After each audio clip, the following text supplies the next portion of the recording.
Então é uma alegria hoje na data de aniversário do nosso Centro Espírita, comemorar com a família CAE Curitiba, né? Quando a família está reunida. Não todos puderam estar aqui, tem uns que estão com tosse, fazer o quê, né? Com febre, esses negócios da saúde que Curitiba promove em todos nós, faz parte da rotina. Mas é uma honra estar aqui hoje com vocês, representando tantos trabalhadores e os trabalhos da casa, né? E vamos trazer direto esse tema, que é um tema que foi muito pensado, muito pesquisado, né? Espiritismo, uma oportunidade interior. Foi uma batalha para a gente conseguir achar esse tema para uma comemoração do aniversário do centro. Não vinha ideia, né? E graças ao clima de Curitiba, eu ganhei um dia aqui na escola de presente um livro de uma amiga minha, que foi escrito pelo pai dela. Esse livro, que é esse aqui, por sorte eu peguei uma gripe danada, tive que ficar em casa, eu não tinha tempo para ler. E uma vez passei o dia em casa, fomos ler o livro, né? Um livro super simples. Eu ganhei esse livro assim, olha, é um livro simples, bem simples, e realmente é um livro simples. E lendo esse livro, me fez pensar uma coisa, né? Nós, quando vamos estudar doutrina espírita, quando nós vamos ver alguma coisa como o espiritismo e os seus fatos históricos, nós sempre acabamos nos focando nas pessoas que são destaque, nas pessoas que sempre se superam bastante historicamente e aparecem no meio social, no meio histórico, por suas realizações. A gente gosta de estudar o Chico Xavier, né? A gente hoje tem o Divaldo, a gente estuda os espíritas como Bezerra de Menezes, que foi um personagem histórico muito evidenciado na história do espiritismo. Mas nós somos pessoas comuns, não somos? Nós somos pessoas simples. Por que não estudar a história de uma pessoa simples? Uma pessoa que aparentemente escreveu uma história simples e comum. Quando eu li esse livro foi... É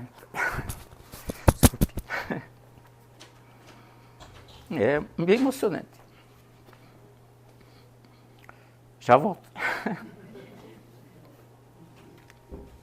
Assim, espero, né?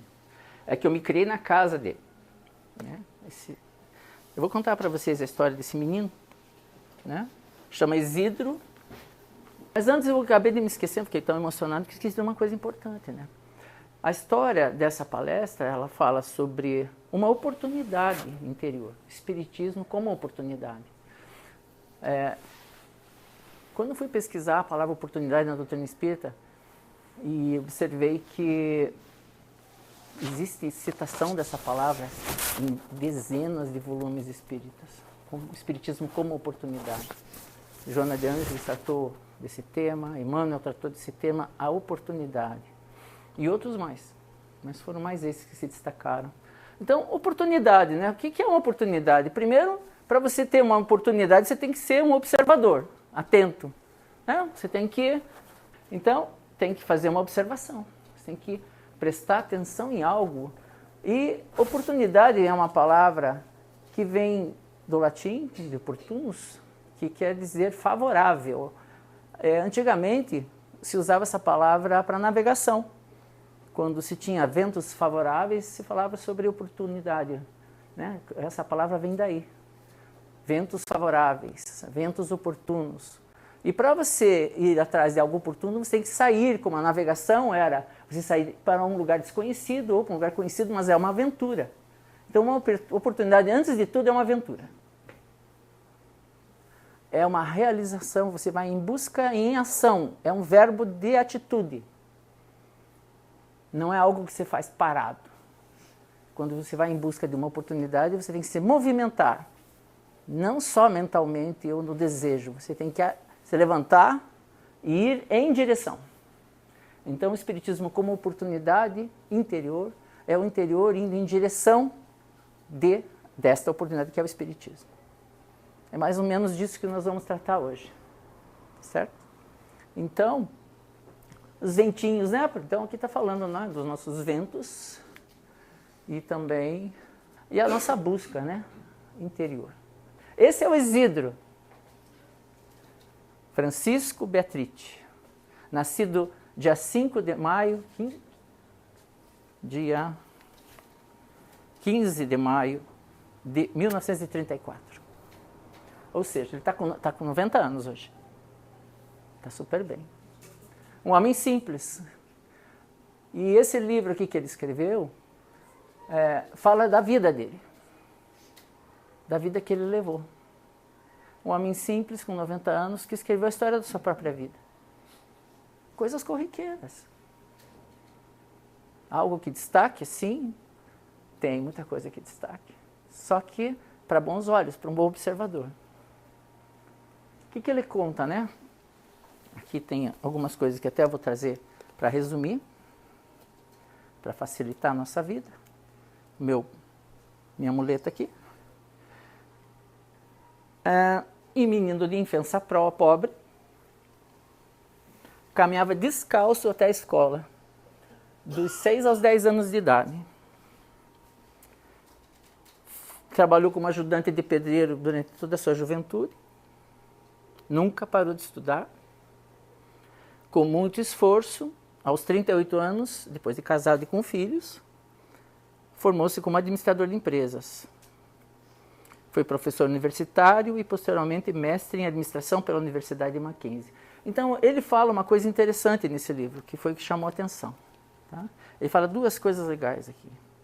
Como ele ia descalço para a escola, quando ele era pequenininho, né, dos 6 aos 10 anos, ele tinha que andar com o pé no chão, pisando em pedras, enfrentando geada. Para nós é inconcebível alguém ir para a escola, mas no tempo dos anos 30 e 40 era bem frequente.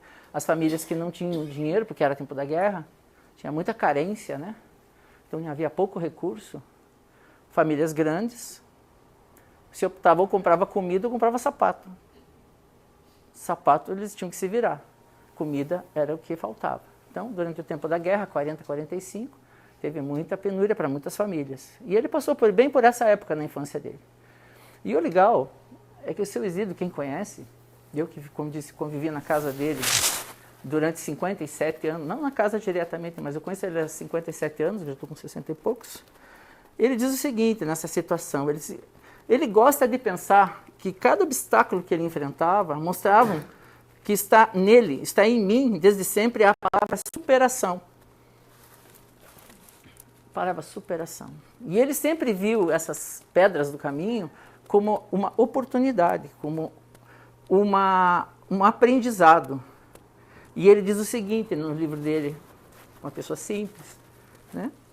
O engraçado é que o que ele está dizendo aqui é o que a Joana de Ângeles escreve, é o que o Emmanuel escreve nos compêndios espíritas. E ele resumiu sem ser espírita, sem ter frequentado centro espírita, sem ter lido Emmanuel e sem Joana, apenas por experiência pessoal dele como espírito experienciando a vida. Né? Como essa geração antiga exemplificou bastante nas suas jornadas. Ele diz que às vezes é preciso passar pela experiência completa para atingir o objetivo. E aí ele fala uma coisa muito legal aqui, que é para a gente ver. Ele diz assim, a hora de lembrar, né, quando ele escreveu esse livro, percorrer o caminho guiado pelas aventuras e pertencer às histórias que montam o sentido mais amplo da existência. Esse livro aqui se colhe aqui é a gratidão pela vida. Então, sentido da vida e gratidão pela existência dele. Esse é o resumo que ele faz da vida. Então, é muito legal você ver uma pessoa que você conhece? Aliás, aqui, ó, esse aqui é o bairro onde ele morava. Então, essas eram as ruas que ele percorria para ir até a escola, que ficava 1 quilômetro da casa dele. Então, ele ia 1 quilômetro para ir, 1 quilômetro para voltar. Com o pé descalço é uma experiência bacana para uma criança de 7, 8 anos, né? Muito bem, aqui representa bem. Ele era bonitinho, né? É bonitinho até hoje, né? Bacana. Então, aqui temos as fotos dele, ó. Quando ele tinha 18 anos, ele serviu o exército no Rio de Janeiro. Ele levou uma vida comum. Depois, ele se casou com a dona Leni, que, aliás, ele deixa claro, né, que ele tem uma gratidão enorme à companheira da vida dele, né? Aqui as fotos da família, uma família como todas as nossas. pessoas simples e comuns, que nos ensinam, e ele mostra nesse livro uma coisa muito legal. A minha vida vale a pena. O que eu faço é bom. O que eu fiz é de se inscrever e de lembrar e ter alegria e orgulho por ter podido viver a vida que eu vivi. E é a vida que eu ainda vivo, porque ele ainda acorda de manhã, quando se encontra com ele, e ele ainda está sorrindo. Ele ainda sorri e está super bem. Então é muito legal a gente ver uma vida simples, uma vida comum, como todas as nossas. Né? Não precisamos estudar a vida do grande mestre, guru do Himalaia, que sobe no monte e está meditando há 50 anos para ter as verdades. Uma pessoa comum consegue isso, prestando atenção e fazendo as escolhas. Se ele consegue, por que não nós? Por que não nós? Por que nós achamos sempre que só os outros conseguem? Porque quando nós começamos a pensar na nossa vida e começamos a comparar com essas personagens históricas, nós nos sentimos sempre em dívida, sempre em débito, sempre em falta. Parece que sempre nos falta muita coisa. Esse é o nosso erro. Esse é o nosso erro. Então é isso que a gente está estudando aqui. Uma demonstração prática de uma pessoa que viveu a vida intensamente. Se entregou a cada situação, passou por todas as dificuldades que uma pessoa da geração dele passou, mas com otimismo e com galhardia, com entrega, com muito estudo, muito trabalho, muita determinação. Cometeu erros? Sim. Teve problemas enormes, mas foi passando por todos. Hoje ele olhou para trás e ele conta essa história. É uma delícia ler isso aqui. Mas é uma história de uma família, uma história de uma pessoa, de como ele processou essa situação toda. É muito legal isso. Então, quando eu li esse livro, eu falei assim, nossa, está aqui o tema para o Espiritismo, para a gente fazer um gatilho, para a gente tratar disso, porque é o que nós vivenciamos no nosso dia a dia, né? Nossa vida simples e comum, na nossa rotina diária. E como eu faço dessa minha vida valer a pena? Essa é uma questão interessante para nós tratarmos. Aí fui olhar isso aqui, o que o Livro dos Espíritos diz a respeito de oportunidade, né? E a gente vai agora adentrando em áreas espíritas em si. Propriamente eu não vou ler o que está ali, porque é mais fácil eu pegar o resumo. Fizemos um resumo da pergunta. Na pergunta 643, opa, isso aqui nós voltamos agora, isso aqui ainda vem depois. Voltamos para cá, apertei o botão errado. Na pergunta 643 do Livro dos Espíritos, Kardec pergunta para os espíritos o seguinte. Eu vou ler essa pergunta por uma questão simples. Nós, como espíritas, se estamos aqui, nós estamos querendo melhorar. Nós queremos aprender e aprimorar a nossa capacidade de realizar o bem para o próximo e para nós mesmos. E, às vezes, nós nos sentimos também como pessoas que não somos de destaque. Né? Não sou de destaque, eu sou uma pessoa comum. A pessoa destacada que faz o bem são aquelas pessoas que são maravilhosas, que eu coloquei num pedestal, e tenho como, sou fã delas, mas só elas conseguem. Eu não tenho capacidade, eu não consigo, eu não tenho força, eu não tenho entendimento. E assim a gente se compara, que achamos que nós não temos capacidades para realizar essas coisas. Aí Kardec pergunta para os espíritos, uma pergunta muito simples sobre rotina diária. Haverá quem, pela sua posição, não tenha a possibilidade de fazer o bem? Que é o que nós queremos fazer aqui. É o nosso foco, fazer o bem. Então, há alguém que, por sua posição, uma situação de vida, não interessa o que seja, sua posição em termos gerais, não tem a possibilidade de fazer o bem? Aí os espíritos respondem, não há quem não o possa. Não existe uma pessoa que não possa realizar o bem. Basta estar com pessoas que já surge a ocasião. Com mais 1, 2, 3, não interessa. Chegou perto de alguém e já tem a ocasião de você fazer o bem. Já surge uma ocasião, uma situação. Elas surgem. Você pode estar disposto ou não, mas se você está disposto, essa surgição aparece. Essa ocasião aparece. Não há dia que não apareça e não se ofereça a oportunidade.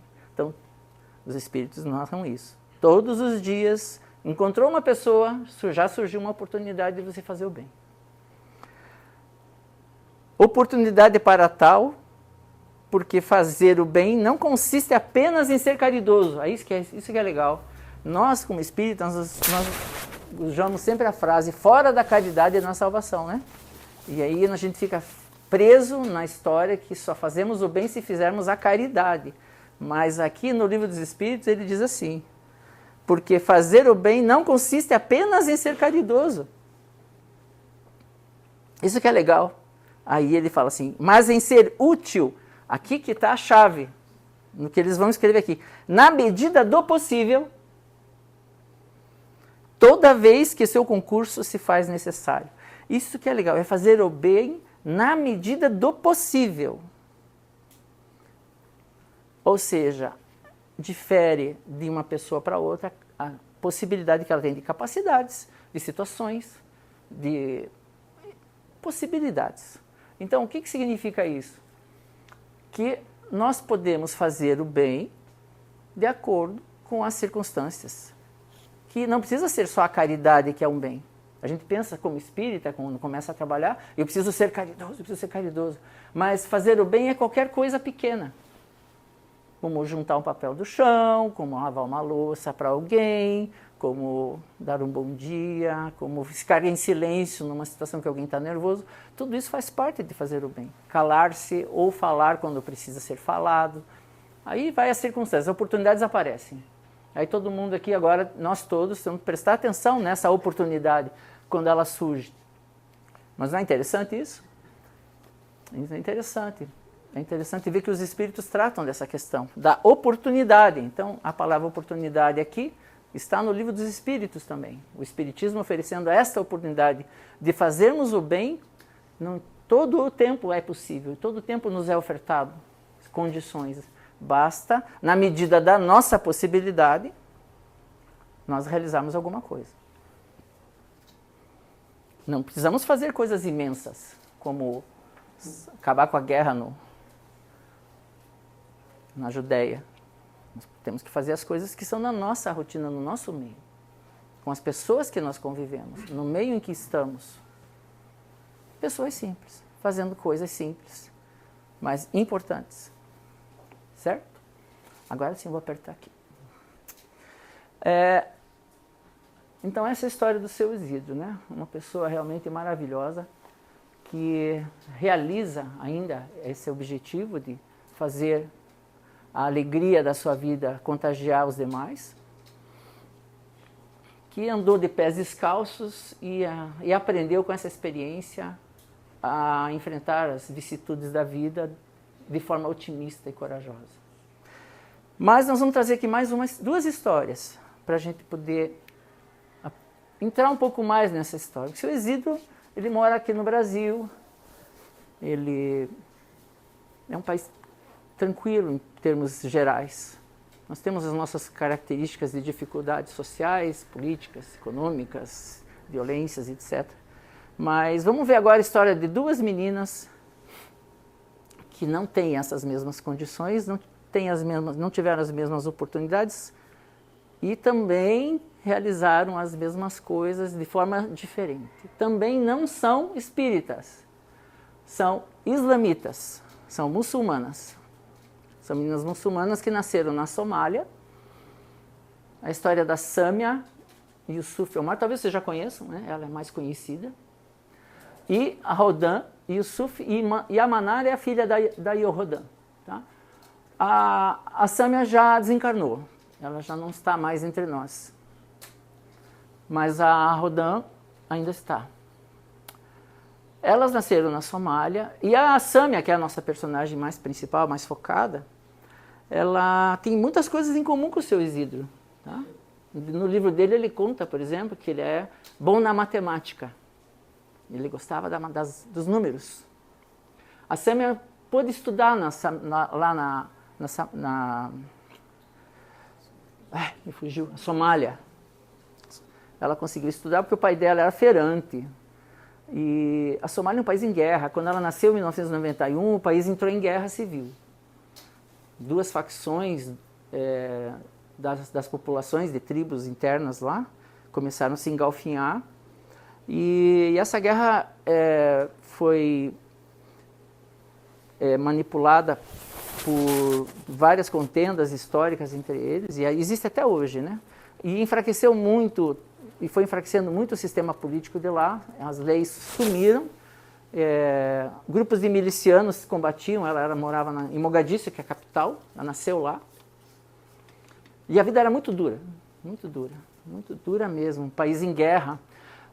Estava tão degradado o país que deu oportunidade para esse grupo, o Al-Shabaab, que é um grupo de milicianos islamitas radicais, extremistas, vinculado à Al-Qaeda, conseguiram financiamentos e conseguiram montar um exército que eles começaram a tomar o poder no país. Então, o que já era ruim ficou pior. Quando ela tinha 8 anos, ela foi criada numa casa bem simples, as duas, né, foram criadas numa casa bem... Eles eram pobres, mas o pai dela tinha um pequeno comércio, era um feirante de roupas, ele vendia roupas na feira, num bairro onde a feira da cidade acontecia. E ele encaminhava todo dia para lá com a esposa, tinha uns 7 filhos, e moravam numa casinha, numa casa com 2 quartos. Um quarto para o casal e um quarto para o resto dos filhos. O banheiro era um buraco no chão, que eles não tinham esgoto. A água tinha que pegar no poço. E na casa vizinha morava o Amin, que era uma outra família da tribo que eles deveriam odiar. Eles se criaram juntos. Há muitas gerações, os pais de cada família eram amigos. Então, o pai da Samia e da Odan era uma pessoa moderna e humanista, e humanitário. Ele tinha uma visão da mulher com igualdade, já. A gente pensa que todo muçulmano é radical, né? Mas aí você vendo a história e a conversa que o livro conta sobre eles, você percebe um homem sensível, amoroso, ele odiava a guerra, essa briga de facções, de tribos, ele via todos como iguais. Então, às vezes historicamente, a gente pensa que todo mundo nesses lugares é radical. A grande população mesmo é como todo mundo aqui no Brasil. Eles querem paz, querem trabalhar e viver tranquilos. Mas os extremistas, infelizmente, acabam galgando o poder e geram consequências na vida das pessoas, que geram muita consequência na vida dessa família, né? A Samia, ela tinha uma outra característica parecida com o seu Isidro. Ela gostava de correr. Ela era das pernas. O seu Isidro gostava de jogar bola. E ele corria bastante. Eram assim, 2 coisas em comum entre eles. E ela corria tanto que ela começou a querer competir. Ela tinha 8 anos de idade, ela queria ganhar a prova da competição de corrida. Apesar em guerra, eles ainda conseguiam tentar ter uma vida normal, num meio como esse. Não sei como é que eles conseguiam, mas conseguiam. E ela queria ganhar a prova da cidade, que tinha uma prova da corrida, onde os adultos também corriam. E ela, aos 8 anos, ela tentou e perdeu, logicamente. Mas aos 10, ela treinou e conseguiu ganhar, com 10 anos, dos adultos, a prova de corrida da cidade. Daí ela foi para casa, encontrou o pai dela, e o pai dela estava esperando. E deu essa faixa que ela tem na testa ali. Ele presenteou a ela, e ela nunca mais deixou de usar. Ela sempre levava com ela. E ela, com 10 anos, teve uma conversa com o pai dela sobre a questão da corrida. Aí nós vamos entender por que nós estamos falando sobre ela aqui. É bem interessante essa conversa entre eles. Também tem um livro sobre a vida dela, que eu também achei sem querer. Caiu na minha mão assim. Assim. Na verdade, foi doado esse livro aqui para a gente vender no bazar da casa do pai. Aí eu comecei a olhar. Falei, nossa, o que é isso? E aí essa história está aqui com vocês. É bom dividir, tá bom? Então, ela chegou com 10 anos e disse para o pai dela, né? Ela corria também descalça, né? Também era isso. Ela tinha um tênis que ela tinha, era tão ruim, que era furado na ponta. Tinha um furo na ponta e a sola esquerda estava tão gasta que era como correr descalça. Então imagine, né? Tinha sido do Said, que era o irmão mais velho, depois passou para o Abi Fatah, que era o segundo, e depois passou para Safit, e daí quando chegou na mão dela, no pé dela, já estava desgraça, né? Imagine. Porque eles vão crescendo, você sabe como é que era. Isso antigamente era assim, né? Você ganhava o sapato do irmão mais velho. E isso tudo desconcentrava a ela, né? Isso que ela estava com 10 anos de idade. Imagine, essa conversa é com 10 aninhos, uma criança de 10 aninhos. Porque tinha que tomar cuidado para me esquivar dos ossos dos animais, as latas de óleo de motor jogadas na rua, além de evitar as fendas e os enormes buracos do chão, porque só tinha tiro, bala, bomba, então o terreno era super ruim. Daí ela disse, eu tenho Abe é o nome, é pai na língua deles, tenho 10 anos. E ela disse para ele assim, pá, Abe, eu vou, isso era, ela nasceu em 91, ela estava com 10 anos, então foi 2001. Ela disse, pá, Abe, eu vou participar das Olimpíadas de 2008 em Pequim. Isso com 10 anos ela falou para ele. Imagina, nesse lugar. Vou chegar lá, repetir, você vai ver. E eu vou vencer uma das provas, ela falou. E assim vai a história. Daí ele diz para ela, se você acredita nisso, um dia, aí ele passou a segunda parte que a gente aprende lendo essas coisas simples. Isso aqui é muito legal. E é muito profundo. Ele diz para ela o seguinte, então um dia você vai liderar a libertação das mulheres somalis da escravidão, a qual os homens as submeteram. Porque elas eram, vida de muçulmana, mulher nessa região é horrível, né? Você seria guia, ele era contra isso. Você será guia delas, minha pequena guerreira. Daí ela pensou nisso, gostou do objetivo e incorporou. E acendeu dentro dela, ela diz, algo em mim que eu nem sabia que existia. Ela tinha falado por falar, mas ali, quando ela viu o papel que ela poderia ter, essas palavras haviam oficialmente lacrado o meu coração. Então, ela decidiu o que ela ia fazer para o resto da vida. Isso com 10 anos. E é isso que nós estamos falando hoje sobre decisões, né? Sobre decisões. Sobre encontrar um sentido existencial, né? Achar um significado para a vida. Um significado interior. Daí o que aconteceu? E a Rodin, que é a irmã dela, essa é a história da Sâmia, tá? A Rodin, qual era o talento dela? Ela era 5 anos mais velha que a Sâmia, elas viviam grudadas. Se amavam profundamente, profundamente mesmo. Sabe? Uma ligação muito forte. A Sâmia, ela corria bem, ela era uma talentosíssima corredora. E a Rodin era uma poetisa compositora, desde pequena. Ela escrevia e cantava. Escrevia e cantava músicas. E o pai delas apoiava. Tanto uma quanto a outra. Que elas tivessem sucesso. Só que o Al-Shabaab mandava elas pararem. Porque eles viam 2 mulheres se destacando numa sociedade. E para esse tipo de gente, eles não aceitam uma mulher tendo prerrogativas e aparecendo mais que eles, né? Isso assusta esses homens. A gente sabe disso. Então eles mandavam para o pai dela que eles impedissem que elas fizessem isso. E ele se reuniu com a mãe dele, com a mãe delas, e ela também tinha uma mente progressista, e decidiram que eles iam, não interessavam as consequências, permitir que elas continuassem com o talento delas. E eles deram base para que elas continuassem, tanto uma quanto a outra. Ficou tão difícil a vida da Rodin, porque ela era mais velha, quando ela fez 21 anos, ela partiu da Somália, sozinha, com $1.000 no bolso, e fez a grande viagem. Vocês sabem o que é a grande viagem? Eu vou mostrar para vocês o que é a grande viagem. Eu também não conhecia. Essa é a grande viagem. É você sair da Somália,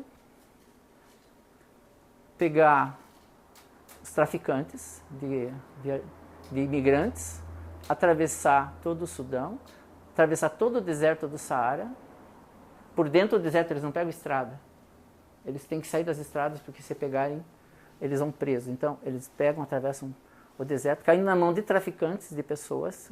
A cada parada eles param em prisões. Ela levou muita sorte porque ela levou só 2 meses nessa viagem. Foram só 2 meses. Dá uns 5.000 quilômetros daqui até aqui. E aqui eles atravessam o mar Mediterrâneo até a Itália ou a Sicília. Trípoli, na Líbia. Ela fez a grande viagem, Rodin, indo embora sozinha. Com 21 anos, ela abandona a família e vai em direção a essa região. Daí aqui no Porto de Trípoli, elas pegam esse navio, esse barquinho, deve ter umas 180 pessoas aqui, e com sorte atravessam o mar Mediterrâneo. E assim ela foi. Ela conseguiu. Chegou, atravessou, foi para a Finlândia e foi morar em Helsinki. Lá ela fez faculdade, virou uma jornalista e hoje toca a vida com a filha dela. Não sei se ela está casada ou não, se não apareceu, eu não consegui achar a história da Odan, mas já achei vídeo dela no YouTube, depois eu posso passar para vocês verem essa menina falando. Ela declama uma poesia chamada Eu Sou, em inglês, não tem tradução, por isso eu não trouxe aqui, não vou mostrar para vocês, que eu acho que ia fugir um pouco. Mas depois eu posso passar, para quem quiser. É emocionante de ver essa moça declamando quem ela, como é que ela se define, o eu sou dela. Daí você entende a capacidade de uma pessoa. Quanta gente assim que está nesse mundo com tanto potencial apagado por causa das forças do meio que nos cercam, né? Então são as pessoas que têm que vencer triplamente as dificuldades da vida, mas acham, pessoas comuns, são duas meninas comuns, de aldeia, acham um jeito de seguir em frente. Mas a Sâmia, nesse tempo, estava já com 16 anos, daí ela viaja para um outro país, conseguiu vencer as provas que ela corria na Somália, daí ela vai competir no Campeonato Africano de Atletismo com 16 anos. Ela chega lá representando a Somália, não ganha, logicamente, porque ela treinava na rua, corria, não tinha alimentação especial, sem técnico, correndo no meio dos bandidos. Tentaram matar ela várias vezes e tentaram várias situações, que ela passou por situações terríveis com as milícias da Somália. Mesmo assim, ela não parou de treinar. Mesmo assim, ela estava focada em conseguir chegar na Olimpíada de Pequim como corredora. E aí, como ela competiu nessa prova, que ela conseguiu dar um jeito de ir para outro país, que eu não lembro o nome do nome, eu acho que foi na Etiópia que a competição, ela conseguiu ser convocada para... Esse era o país que, assim é a Somália lá, ó. Esse é o lugar que ela vivia. Um pouco deteriorado, né? É um pouco deteriorado. Essa é ela aqui. É uma moça bonita, né? Super bonita. Aqui é ela. E ela resolveu que ela ia correr na Olimpíada. E foi convocada. Conseguiram convidá-la para realmente... E ela foi. Para Pequim em 2008, representando a Somália na Olimpíada de Pequim. Aqui vemos ela já na prova. Por sorte, nós temos a prova. Querem assistir?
Será que se ela tivesse tido o treinamento que as outras tiveram, ela não poderia ter disputado lá na frente? A gente nunca vai saber. Essa é a história, e aí termina assim, né? Ela perde a corrida, o jornalista vem em cima dela, só que ela, como disse, ela era encardida, ela não gostava das perguntas que fizeram para ela, quiseram transformá-la numa coitadinha, né?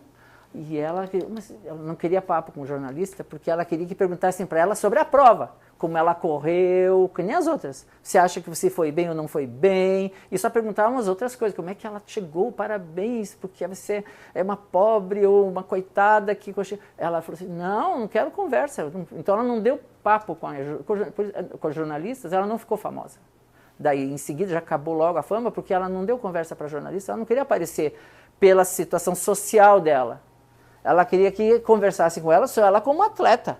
Então, ela estava focada em ganhar a prova, que ela sempre tinha esse foco. Eu quero ganhar, eu quero competir como as outras, eu quero disputar igual. Sei que eu não tive o mesmo preparo, ela não tinha condições de ganhar, ela sabia tudo isso, não era tola, mas ela ficava muito injuriada quando tratavam-na com pena ou com aquele olhar, né, de coitada.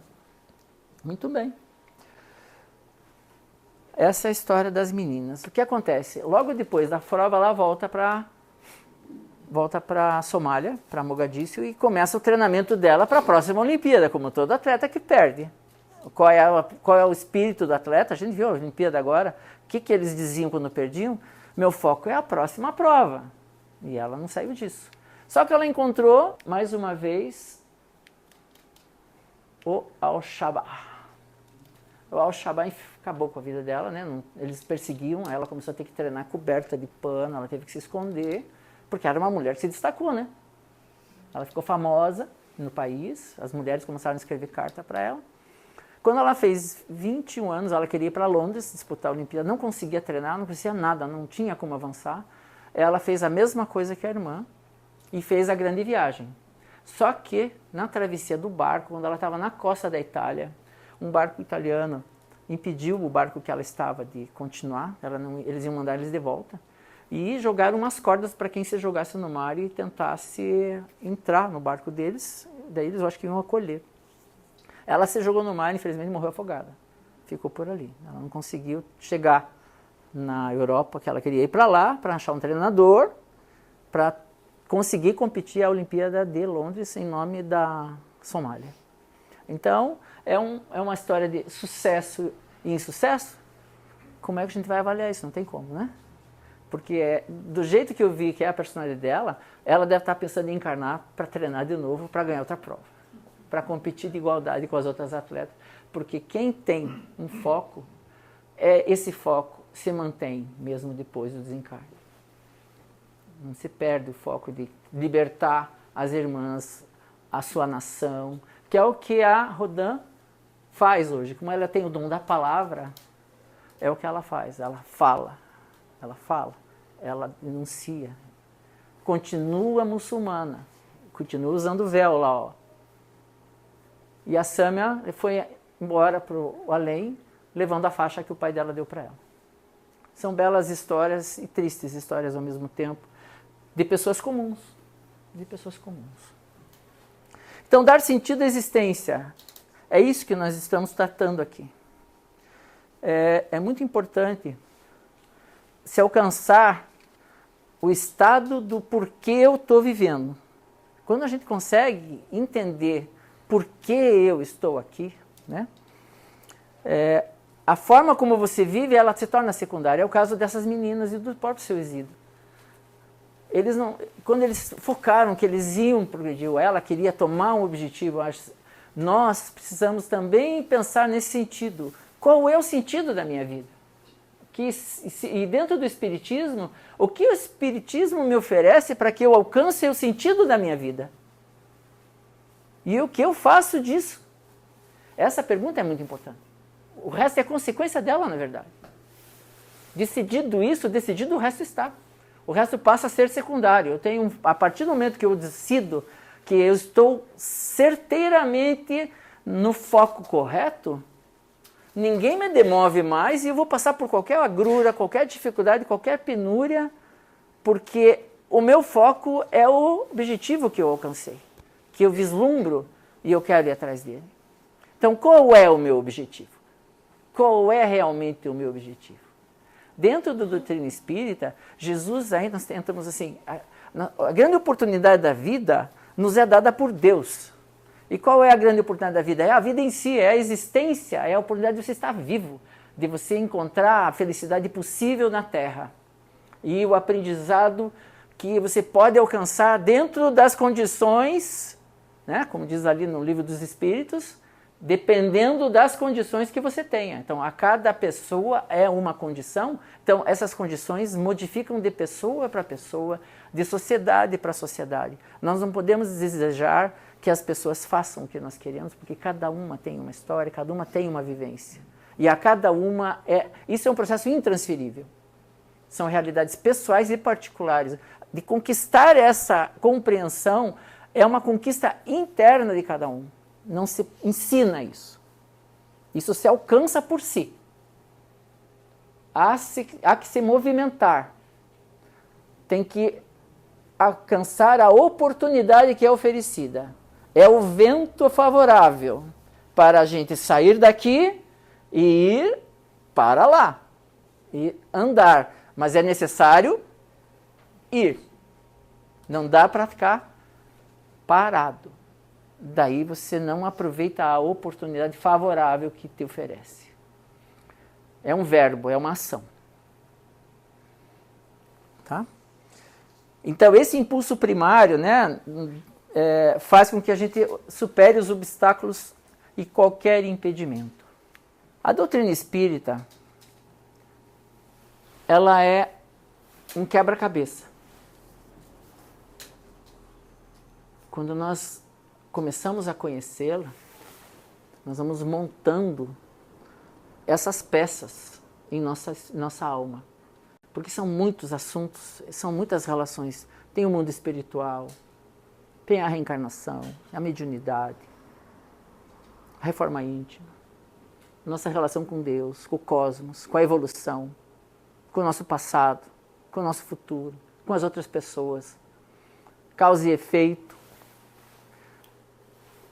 e tantas inúmeras outras questões, materializações de espíritos, doenças, curas, cromoterapia.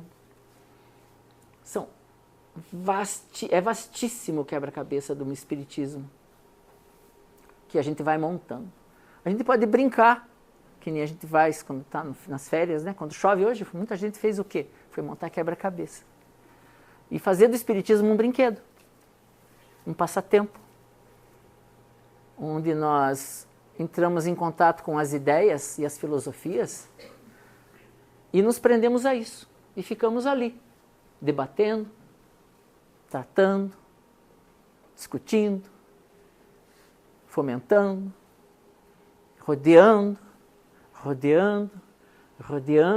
e passa um ano, e passa 2 anos, e passa 3 anos, e eu continuo rodeando, e eu estou estudando, estou me aprofundando na montagem do quebra-cabeça, que está tão divertido tratar desses temas. Mas o espiritismo é uma experiência interior. Ele busca criar em todos nós condições de fortalecimento para nós entendermos uma coisa. O grande mestre, que é Jesus aqui na Terra, ele veio para cá e passou um sentido da vida existencial para todos nós. O sentido que fez muitos já se movimentarem, que é muito simples. Busqueis, antes de tudo, o reino dos céus, dentro de vós. E aí ele passou o grande objetivo para todos nós. Construirmos o reino dos céus dentro de nós. Não é para os outros. Não é na nossa relação. É dentro de nós. É o sentido existencial. É o objetivo que nós temos há milênios já, há 2000 anos aqui.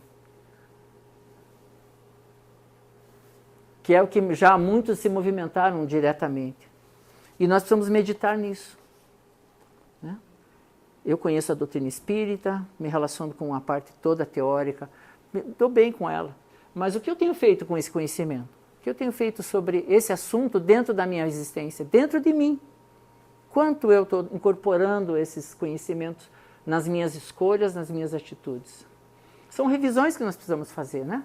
Precisamos fazer essas revisões. Porque, na verdade, o que nós precisamos entender é que, de todas as oportunidades que os Espíritos nos falam, a maior de todas é o amor. É a prática do amor através do ensinamento cristão que Jesus nos faz, que foi o que ele fez. É essa incorporação íntima, interior, que o Espiritismo nos oferece. Com todo o conhecimento, porque todo o conhecimento e o quebra-cabeça é montado dizendo uma coisa: Jesus é nosso mestre e o amor é o mais importante. Jesus é nosso mestre e o amor é o mais importante. Mas ele precisa ser incutido no meu coração e praticado na minha relação com o próximo. Está resumido todo o processo. Se nós meditarmos aqui, nessa construção, nós vamos saber o que precisa ser feito da nossa vida para caminharmos finalmente para essa maturação, essa individuação nas decisões do nosso ser profundo, nosso eu maior e mais profundo. Aquele que decide realmente o que eu quero ser e aonde eu vou estar. Onde o meu espírito quer estar daqui a um tempo. Senão nós continuaremos rodeando, discutindo, falando bonito, mas não acontecendo ainda a doutrina cristã dentro de nós. É o coração. Que marca na areia nós vamos deixar? Qual é a nossa pegada? Nós estamos andando descalços hoje na espiritualidade. É a nossa vez. Mas isso a gente tem que ver, né? É muito legal. A gente vai ver agora um vídeo que não tem nada a ver com o que eu estou falando, mas é só para quebrar um pouquinho. É sempre bom. A gente vê aqui esse menino aqui. Não sei se vocês já viram. É uma criança que hoje tem 10 anos. E ele é compositor. E é brasileiro. Vinde a mim as criancinhas, né? É delas o reino dos céus. Nós que gostamos de crianças. Vamos ver o que esse menino faz? Tá com o volume aqui? Amanheceu, e eu sozinho aqui no bar, saudade da morena. Coração doeu, mandei mensagem, eu te amo, respondeu, que pena. Que pena mesmo que você não está aqui do meu lado. Que pena mesmo que você não sabe na garupa do meu cavalo. Eu lembro quando a gente se conheceu, não tinha casa, fazenda, nem dinheiro. Pedi para teus pais pra casar com você, ele falou que já aceitava vaqueiro. Vem, amor, e vem pro seu vaqueiro, que é pra gente fazer largo o dia inteiro. Amor, vem pro seu vaqueiro, que é pra gente fazer. Vem, amor, vem pro seu vaqueiro, que é pra gente fazer lá o dia inteiro. Amor, vem pro seu vaqueiro, que é pra gente fazer lá, lá, lá, lá, lá, lá, lá. Lá, lá, lá, lá, lá, lá, lá, lá, lá, lá, lá, lá, lá, lá, e lá, lá, lá, lá, lá, lá, lá, lá, lá, lá, lá. Não é legal? Pessoas comuns fazendo coisas simples. É tão bonito quando a gente vê isso naturalmente acontecendo. Então eu falei, não, eu tenho que dividir isso com vocês, que isso é tão bucólico, tão bonito, né? E é isso que é simples. Nós temos que pensar nisso. Somos pessoas simples. O processo é simples. E nós temos capacidade. Nós temos capacidade. Nós podemos. Dependendo dos nossos limites, do que nos cerca. Mas nós podemos fazer o bem todo dia, em todo momento, basta que alguém esteja junto com a gente. Muito obrigado.